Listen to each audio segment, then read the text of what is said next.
नमस्ते दोस्तों।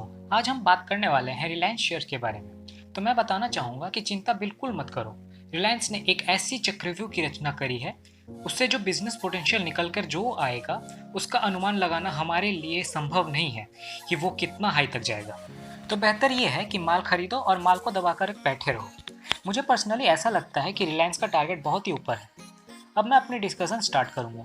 इस चक्रव्यूह से देखने से क्लियरली पता चल रहा है कि रिलायंस ने अलग अलग देशों से कंपटीशन की जंग छेड़कर रखी है और इन अलग अलग डायरेक्शन से जो बिजनेस का पोटेंशियल है शायद उसका एस्टिमेट भी लगाना बड़े बड़े एनालिस्ट के लिए पॉसिबल नहीं है।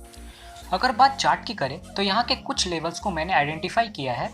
यहाँ पर 23 मार्च को रिलायंस ने लो बनाया था 875 रुपये 65 पैसे का, और 15 जुलाई को जिस दिन उसकी एजीएम थी उस दिन रिलायंस ने 1978 रुपये का हाई बनाया था। 23 मार्च के लो से अगर हम 15 जुलाई के हाई को कंपेयर करें तो आपको 1103 रुपये का गेन दिखाई देता है, जो कि लगभग 126% का गेन है। इसका गेन का रीज़न थोड़ी देर के बाद मैं आपको बताने वाला हूँ। 23 मार्च के बाद रिलायंस में एक के बाद एक धमाकेदार डील्स का सिलसिला स्टार्ट हुआ था। 11 मई को रिलायंस ने 1615 रुपये का हाई बनाया था। एक बार फिर से 1600 रुपये रिलायंस का रेजिस्टेंस साबित होता है और रिलायंस के ऊपर थोड़ी सी गिरावट आती है, लगभग 2393 रुपये का लो बनाता है 20 मई को, और उसके बाद तेजी का सिलसिला स्टार्ट होता है। 22 जून को 1800 रुपये का लेवल ब्रीच हो जाता है। उसके बाद थोड़ी सी गिरावट के बाद फिर से तेजी सी की जर्नी स्टार्ट हो जाती है। 15 जुलाई को 1978 रुपये का हाई। फिर एनुअल जनरल मीटिंग में लोग थोड़ा निराश हो जाते हैं क्योंकि सऊदी अरामको के साथ जो डील होने वाली थी उसको लेकर कुछ कंफर्म बातें एजीएम में नहीं बोली गई है और रिलायंस क्लोज होता है 1844 रुपये में।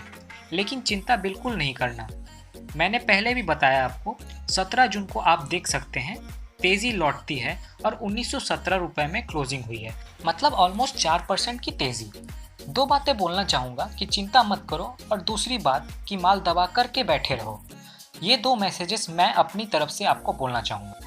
चलिए अब आपको एज प्रॉमिस रीज़न की तरफ लाना चाहूँगा कि 23 मार्च को 875 रुपये से 15 जुलाई को 1978 रुपये का हाई, जो कि 1103 रुपये का गेन हुआ है और 126% का गेन। इसके पीछे कारण क्या है? मुझे लगता है इन कारणों का आंसर आप आसानी से दे सकते हैं कि रिलायंस की जो सब्सिडरी है, जो कि जियो प्लेटफॉर्म्स लिमिटेड है, इसके अंदर एक के बाद एक धमाकेदार डील्स का सिलसिला होता है। इन डील्स की शुरुआत होती है फेसबुक के साथ। 43,000 करोड़ रुपए से ज़्यादा का निवेश आता है और इन डील्स का सिलसिला खत्म होता है गूगल के साथ, जहां 30,000 करोड़ रुपए से ज़्यादा गूगल निवेश जियो में करता है। तो ये फेसबुक और गूगल के बीच हज़ारों करोड़ों रुपए यहाँ पर जियो प्लेटफॉर्म लिमिटेड कलेक्ट करता है, और इसकी वजह से बाजार के अंदर एक मैसेज निकलते आता है कि जियो प्लेटफॉर्म्स लिमिटेड जिस तैयारी में लगा हुआ है, जिस चक्रव्यूह की रचना कर रहा है, कि उसका बिजनेस पोटेंशियल बहुत ज़्यादा बढ़ने वाला है। तो ये एक वजह रही रिलायंस के अंदर तेज़ी की। और मैं आपका ध्यान एक और तरफ लाना चाहूँगा कि आपका ध्यान ज़रा एक दिशा में थोड़ा सा कम है, और वो दिशा है रिलायंस रिटेल की। इसकी वजह भी है जो कि कोरोना वायरस के चलते जो स्थिति बनी हुई है, वो स्थिति ये है कि जो रिटेल स्टोर्स हैं उनके बिजनेस रिलेटिव कम है। कुछ रिटेल स्टोर्स बंद भी हैं, और डीमार्ट में जो नतीजे आए थे बड़ी बुरी हालत रही है। तो रिलायंस रिटेल के ऊपर थोड़ा सा फोकस कम बना हुआ है। लेकिन समय हमेशा ऐसा नहीं रहेगा, समय डेफिनेटली बदलेगा। बड़े से बड़े पेंडेमिक आए हैं और गए हैं। ह्यूमैनिटी ने हमेशा ये चैलेंजेस पार किए हैं, और समय श्योरली बेटर होगा। मैं बताना चाहूँगा कि अब जो रिलायंस फंडिंग करने वाला है, जो आग लगने वाली है, वो रिलायंस रिटेल में लगने वाली है। और जियो मार्ट भी ऑलरेडी लॉन्च हो चुका है, और ये कॉम्बिनेशन दुनिया में किसी भी कंपनी के पास नहीं है। दुनिया की सबसे बड़ी कंपनी वॉलमार्ट के पास भी ये कॉम्बिनेशन नहीं है कि एक तरफ ग्राउंड के ऊपर बड़े बड़े स्टोर्स का नेटवर्क और दूसरी तरफ ई कॉमर्स प्लेटफॉर्म भी ज़बरदस्त। ये कॉम्बिनेशन अनमैच्ड है across the world, not even Amazon. Reliance retail और जियो मार्ट के ऊपर जो पैसा आने वाला है वो रिलायंस को बहुत आगे ले जाने वाली है। जब बात शेयर बाजार की करें तो इसमें तेज़ी के कारण कुछ कैटलिस्ट को बताए जा रहे हैं, यानी कि कुछ कारण रहेंगे जो रिलायंस के अंदर तेज़ी पैदा करेंगे। ये सारे के सारे कारण इफेक्टिव हो सकते हैं, या हो सकता है एक दो कारण इफेक्टिव ना भी हो। सबसे पहली बात कि बाजार अब भी इस बात की उम्मीद लगाए हुए है कि इनका जो ऑयल टू केमिकल का बिजनेस है उस बिजनेस में सऊदी अरामको की डील हो जाए। अगला रिलायंस रिटेल के अंदर हिस्सेदारी बेचने की है, जो कि मैंने आपको पहले ही डिफाइन कर दिया है। तीसरा, रिलायंस अपने रिटेल बिजनेस को मजबूत करने के लिए कुछ बड़े रिटेल कंपनीज को एक्वायर कर सकता है। फ्यूचर ग्रुप्स कंपनी के अंदर हिस्सेदारी लेने की भी बात चल रही है। लेट्स सी बातचीत सफल होती है या नहीं। चौथा, ये देखना इंपॉर्टेंट होगा कि जियो मार्ट का व्हाट्सएप के साथ कितना अच्छा इंटीग्रेशन हो पाता है। और पांचवा, कि ARPU की क्या सिचुएशन है अगर गवर्नमेंट ऑफ इंडिया की तरफ से टेलीकॉम सेक्टर को कोई रिलीफ दी जाती है या एवरेज रेवेन्यू पर यूजर बढ़ता है। ये सारी बातें रिलायंस के अंदर तेजी पैदा कर सकती है।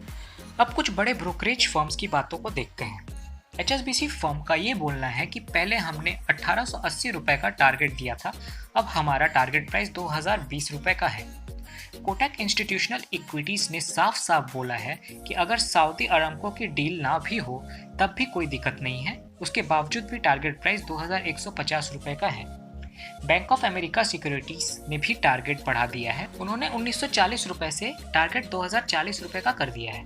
जब बात एनालिस्ट की रेटिंग की करें तो 32 एनालिस्ट की इसको अपनी रिसर्च में कवर कर रहे हैं और 32 एनालिस्ट में से 78% की राय बाई की तरफ यानी बाई करने को कह रही। अब बात मेरी प्रेडिक्शन की करते हैं, तो जब बात मेरी प्रेडिक्शन की हो तो मेरा मानना है कि 20 मंथ्स में मेरा टारगेट 3500 रुपये की होने वाली है। मुझे 20 महीने में ये ऑलमोस्ट 2 गुना होता दिखाई देता है, क्योंकि अभी जो रिलायंस की तेज़ी है वो बस बातों की तेज़ी है, अभी काम की तेज़ी आना तो बाकी है। बिजनेस जब इस चक्रव्यूह से आएगा तब इसका अनुमान बहुत ऊपर तक जाने वाला है। और भी रिसेंट अपडेट्स के लिए आप मेरे टेलीग्राम पेज अर्थमून को फॉलो कर सकते हो। अगर आपको ये वीडियो पसंद आया हो तो प्लीज़ लाइक, सब्सक्राइब करना और बेल आइकन को क्लिक करना, ताकि मुझे और भी ऐसे नॉलेज शेयर करने को इंकरेजमेंट मिले। और अगर आपको ऐसे वीडियोस और भी चाहिए तो कमेंट सेक्शन में यस कमेंट करना। Thank you.